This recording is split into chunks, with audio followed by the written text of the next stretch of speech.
నల్గొండ పట్టణంలోని డాక్టర్స్ కాలనీలో నూతనంగా నిర్మించిన ఆర్కే హాస్పిటల్ను రాష్ట్ర రోడ్లు, భవనాలు మరియు సినిమాటోగ్రఫీ శాఖ మంత్రి కోమటిరెడ్డి వెంకటరెడ్డి ప్రారంభించారు. ఈ సందర్భంగా మంత్రి మాట్లాడుతూ సామాన్యులకు సైతం నాణ్యమైన వైద్య సేవలు అందించాలని కోరారు. నల్గొండ పట్టణంలోని డాక్టర్స్ కాలనీలో నూతనంగా నిర్మించిన ఆర్కే హాస్పిటల్ను రాష్ట్ర రోడ్లు, భవనాలు మరియు సినిమాటోగ్రఫీ శాఖ మంత్రి కోమటిరెడ్డి వెంకటరెడ్డి ప్రారంభించారు.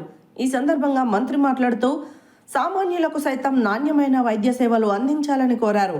సామాన్య ప్రజలకు అన్ని రకాల టెస్టులను అందించాలని కోరారు.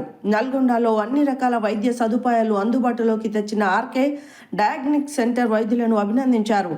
నల్గొండ నగర మేయర్ బుర్రి చైతన్య శ్రీనివాస్ రెడ్డి మాట్లాడుతూ నల్గొండ ప్రజలకు మెరుగైన వైద్యం అందించాలని తెలియజేశారు. ఈ కార్యక్రమంలో ఆర్కే డయాగ్నోస్టిక్ సెంటర్ డాక్టర్లు, హాస్పిటల్ సిబ్బంది పాల్గొన్నారు.